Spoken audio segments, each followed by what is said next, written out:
Welcome to American Heritage Academy. My name is Melanie Evans, and I am the curriculum specialist at our school. I am excited to share our curriculum with you and the unique aspects of its design and implementation that make our school exceptional.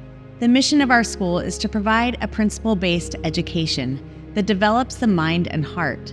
Scholars will increase in faith, develop a love, understanding, and appreciation for America and its founding fathers, make education a lifelong pursuit, and develop Christian character for a life of service and leadership. Our teachers are committed to fulfilling this mission, and we look forward to the opportunity of making a difference with your child. We know that the environment you send your child to each day is incredibly important. At American Heritage Academy, we have the liberty to create an environment with Jesus Christ as our foundation. Because of this foundation in Jesus Christ, in combination with the core tenets of a classical education, our curriculum is considered to be a biblical classical education.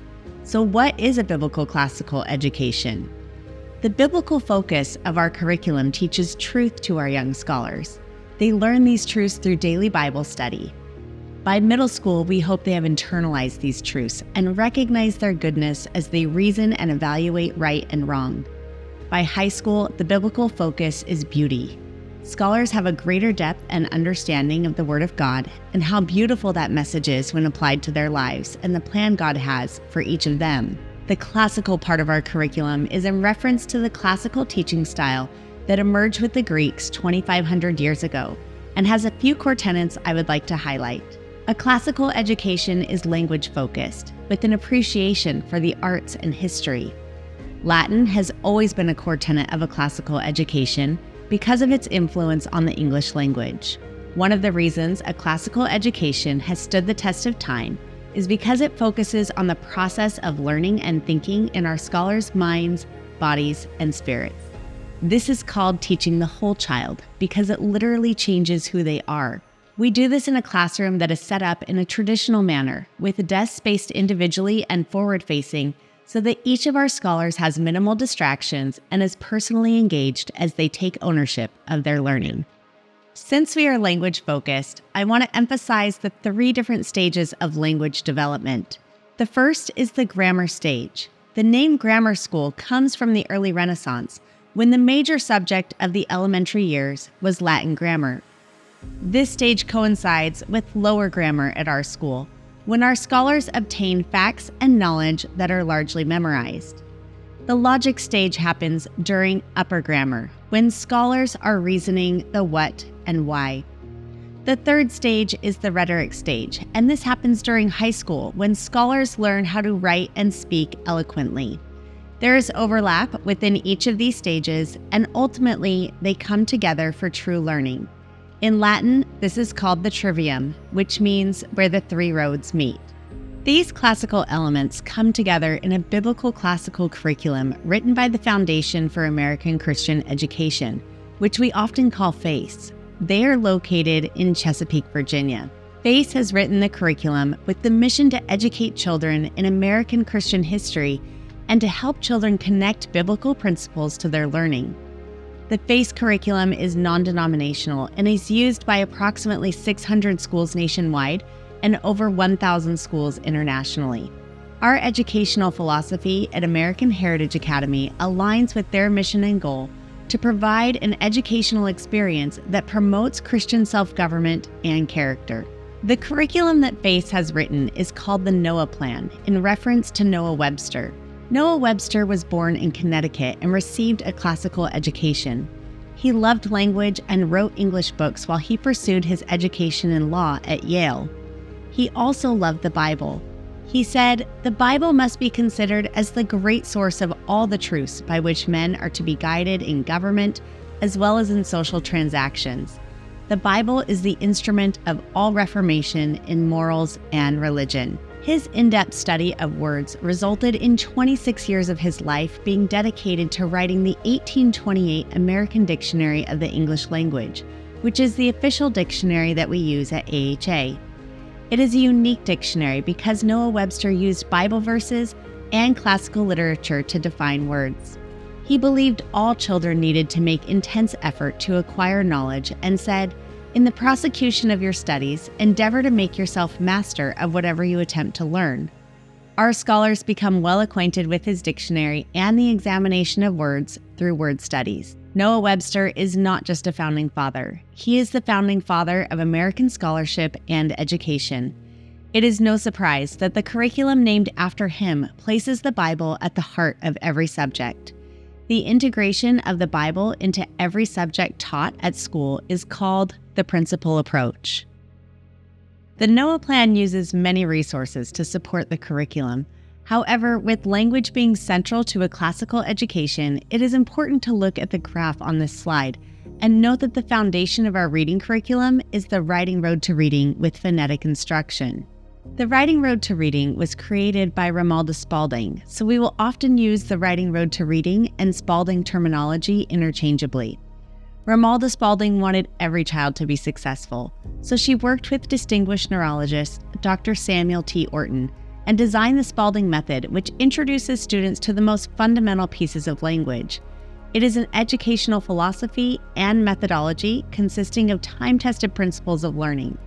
Its structured literacy approach provides scholars the tools to decode higher-level texts, becoming excellent analyzers, writers, and communicators. The Spalding method has undergone several studies over the years to measure its effectiveness. In the early 2000s, schools where the Writing Road to Reading program was used as the primary reading program typically tested 15 to 20 percentile points higher than those observed at non-Spalding schools. More recently, these results from just over a year ago in 2022 were compared by the National Assessment of Educational Progress. While states have their own unique assessments with different content standards, the National Assessment of Educational Progress provides a common yardstick to measure what students across the nation know and can do. In 2022, a study was completed in Nebraska.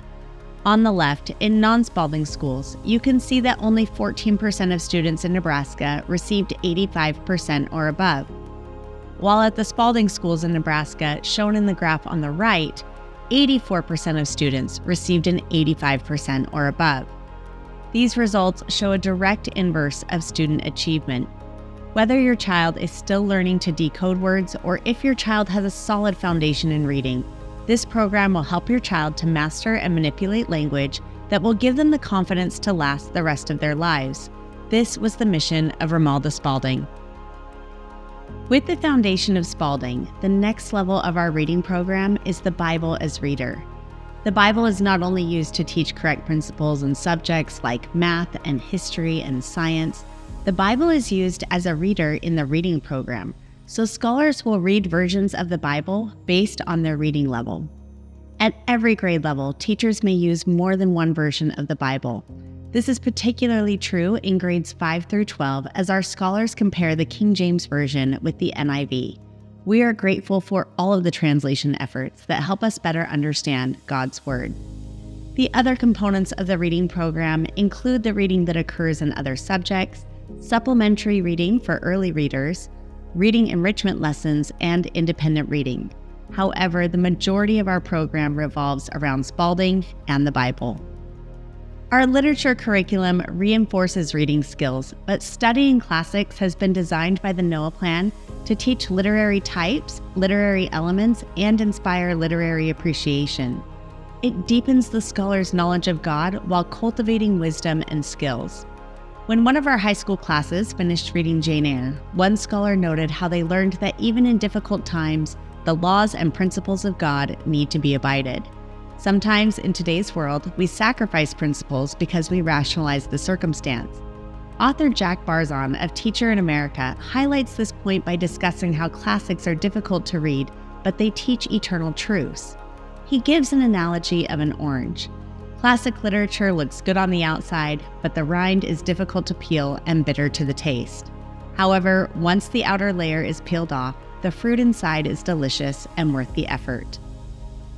We know that classics are often not the most popular choice. They have an elevated writing style that is difficult to process and understand. But we also know that the Bible and classic literature are models of the best English language, which is why they endure through time and are an important part of our curriculum. Teachers read aloud the classics while scholars follow along in their own copy of the book. Conversation will be guided by the teacher for reasoning and effective use of language. Because the classics are typically at least one grade level beyond the scholar's current grade, this learning experience becomes an incredible opportunity to stretch our scholars in a way that is supported. In this picture, you can see that Mrs. Hughes and Mrs. Spencer made Medusa come alive for the scholars this year while reading aloud The Gorgon's Head. At the conclusion of reading classical literature in class, scholars will often have a celebration day. Some examples include Heidi Day, Hans Brinker Day, Little Women Day, and these fourth graders had a blast celebrating the conclusion of Treasure Island. We read great literature at our school, so our scholars have models of excellent writing.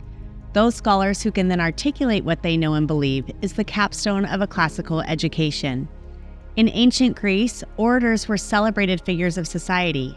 Today, the art of the spoken word is a strongly valued element of a classical education. Scholars beginning in kindergarten give recitations, and this practice is continued through high school. In upper grammar, scholars also take a speech class and learn how to analyze and debate. Our high school scholars synthesize information, give speeches, and will ultimately defend their senior thesis. Our fine arts program also facilitates scholars' cultivation, love, and appreciation for communication. Julia Roberts, who is pictured, said, "I have received many blessings from being able to communicate clearly on stage, many of which I would consider blessings of leadership. AHA has helped me to understand what it means to lead and how to be a leader. The best leaders I know inspire and ignite crowds of ordinary people into doing extraordinary things." The study of Latin is perhaps the most obvious distinctive of a classical education. However, we do not study Latin out of sentimentality. We study Latin because half of all English words come from Latin, and our scholars' vocabulary increases tremendously through study. In a classical education, the Latin lesson serves as the primary grammar lesson. It is also the language of law, logic, government, theology, and is the root of all Romance languages. But perhaps most importantly, learning Latin trains the minds of our young scholars because it is systematic and helps the mind take on the qualities of logic, order, discipline, and structure. A parent of one of our scholars in third grade remarked that her daughter is constantly recognizing the Latin prefixes and suffixes she is learning. She recently noted that Christmas has the suffix "mes," which means a sacred holiday. So Christmas is the sacred holy day of Jesus Christ. When we teach history and geography at AHA, we help scholars understand that they were created by God, endowed with His image, and that God's hand and His sovereignty for the good of His children has led us throughout history to this time. This providential view of history is our privilege to teach. In high school, our scholars take a trip to Africa. They learn that a path of service involves sacrifice. It is not easy or comfortable, but their understanding of how to make a difference in this world changes who they are. Our 8th grade scholars go on a trip back east and experience the path of the Patriots as they visit historical sites that changed our country. The experience is not just for the scholars to have a better understanding of American history. Following the path of the Patriots gives each scholar the time to reflect on their own path and the plan God has for them. One scholar on the Path of the Patriots trip sat in tears as they watched the changing of the guard at the Tomb of the Unknown Soldier in Arlington, Virginia. He said he was overwhelmed by the cemetery, the sacrifice, and the meaning behind everything they were doing. He said he was willing to give his life for the cause of freedom. The next day, he was at the Holocaust Museum. He felt disconnected and uncomfortable. He realized that his own life experience did not naturally connect with the Holocaust experience. He realized he needed to study more and open his mind even to those parts of history that are uncomfortable. This experience embodies what we do here. The history of our country naturally leads us to science. Within 16 years of the Pilgrims' landing in the New World, Harvard College was founded in New England to train ministers of the gospel. The standard was set for American Christian scholarship. The living principles of the Bible governed reasoning for America, and the scientific revolution from 1500 to 1850 was based on God creating the universe in a rational and orderly way. We teach science through this lens. Our school now has 3 science labs to better accommodate this educational experience and hands-on learning. At our school, Saxon Math is used until 7th grade. We do use an older version of Saxon Math purposefully so that we can use the curriculum that was created before changes were made to accommodate Common Core. When I went to school, I learned math by topic. We did a decimals unit, and then we were tested, and then we did a fractions unit, and we were tested. If I didn't do well on fractions, I would have to try again the next year as the unit was over. Saxon Math is not taught like this. The method of teaching Saxon Math is called spiral teaching. Spiral teaching allows for a new fraction concept to be introduced. The concept might be taught for a day or 2. Then the teacher will move to a different new concept, perhaps multiplication for a day or 2. The teacher will then circle back to fractions to review what was previously learned and add more. Fractions will be taught piece by piece, continually going deeper as the curriculum progresses. Spiral teaching requires a constant application and renewal of concepts, so our scholars don't forget how to convert fractions because they have been increasing in that skill throughout the year. Our upper grammar and high school math uses a curriculum called Larson Tech. This curriculum focuses on reasoning and problem solving to prepare our scholars for higher level math and science classes, as well as college placement exams. Each course is designed to build on the one before. Honors classes are offered to provide highly motivated scholars with a differentiated curriculum that dives deeper into the subject matter. For our high school scholars who are prepared and willing to commit themselves, we offer an advanced placement program that incorporates the methodologies of a biblical classical education while still teaching the content covered on the AP exam. Our scholars are currently eligible to take the AP Calculus test, AP US History, AP Government, and AP Literature test. There are several benefits of taking AP courses as they boost college applications, increase scholarship opportunities, develop college-level skills, teach time management, and, depending on the college your scholar wants to attend and the score they earn, they can receive college credit. Research shows that students who take AP courses and exams have better college outcomes than their peers, so we encourage our scholars to take the test. We reinforce all of these teachings through the 7 principles of liberty as identified by the Noah Plan curriculum: individuality, self-government, Christian character, our conscience as the most sacred property, the Christian form of our government, local self-government, and the Christian principle of American political union. America's liberty is rooted in God and His Word. The principle approach, by definition, integrates the Bible into every subject that we teach. We also say that we teach the notebook approach. It is a tool and a method for teaching the principle approach. It embraces the 4 steps of learning: research, reason, relate, record. This method is centuries old, as evidenced by the ancient text we have today in the form of the Bible. We also love the example of George Washington, who left us a record of his early learning. Jared Sparks, author of The Life of George Washington, written in 1855, wrote, "His manuscript and school books from the time he was 13 years old have been preserved. He had already mastered the difficult parts of arithmetic, and these books begin with geometry. The manuscripts fill several quires of paper and are remarkable for the care with which they were kept. The neatness and uniformity of the handwriting, the beauty of the diagrams, and the precise method and arrangement in copying out tables of columns and figures. We ask scholars to take the same care with their notebook so that it reflects their highest quality of work. This is why scholars only use colored pencils for diagrams, and beginning in 2nd grade, they write in cursive. There are several reasons why we write in cursive. Academically, cursive handwriting improves the brain's neural connections, increases retention, comprehension, and spelling abilities. Cursive handwriting also increases self-discipline and increases the scholar's self-respect to be able to communicate with confidence. The notebook approach is not just a filing system for your child's schoolwork. It is the tool to help scholars reason. Our curriculum requires reflective learning, and the notebook becomes a product not only of academic growth, but character development, discipline, industry, and responsibility. It holds our scholars to the standard of excellence in Christ. Cherish these notebooks. They are the preparatory product of your child becoming a leader. At our school, homework is a consistent reinforcement of lessons and principles learned at school and is a vital component to your scholar's learning experience. Our 4-day school week means that your child automatically has 20% less instructional time than students attending a traditional 5-day school week. While our 4 days are academically focused, our school day is not longer.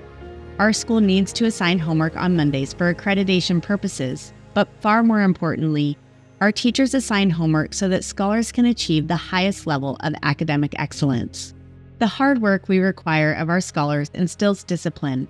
I was recently reading an article by classical education author Tom Sculthorpe that says, "A classical education is predicated upon the mastery of difficult content because this requires the very thing that serves as the formal principle of a classical education: character." Scholars exemplify this when they are willing to do hard things even when they may not want to. As Alexander Hamilton said, "People sometimes attribute my success to my genius. All the genius I know anything about is hard work." Our curriculum is a college preparatory program, which we know will require the effort Noah Webster envisioned for the future children of this nation. We require high standards not only for our scholars, but also from the teachers. Our teachers have committed to gaining the mind of Christ in education. Romans 12:2 states, "And be not conformed to this world, but be ye transformed by the renewing of your mind, that ye may prove what is that good and acceptable and perfect will of God." Our teachers also follow the 4 R's of research, reason, relate, and record as they prepare lesson plans. Through this process of mastery, the teacher becomes the living textbook.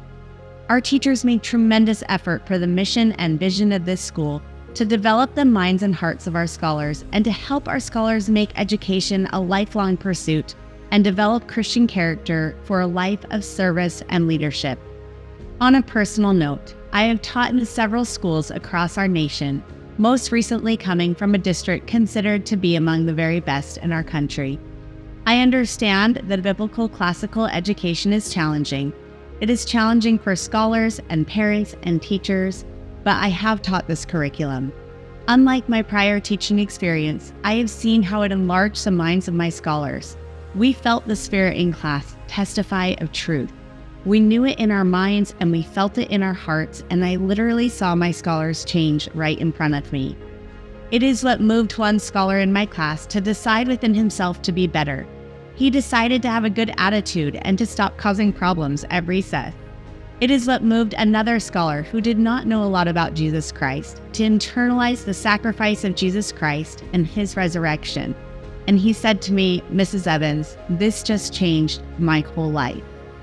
It is what moved my entire class to spontaneously break out in applause at the conclusion of a lesson on the Battle of Yorktown, because they saw God's hand and they saw the sacrifice and the courage of those patriots, and they were grateful. As educators, we appreciate and understand the sacrifice made to enable your child to receive a biblical classical education. We love our AHA families and the ability that we have to support one another and have open communication in the educational process. Please do not hesitate to ask additional questions about our curriculum. Thank you.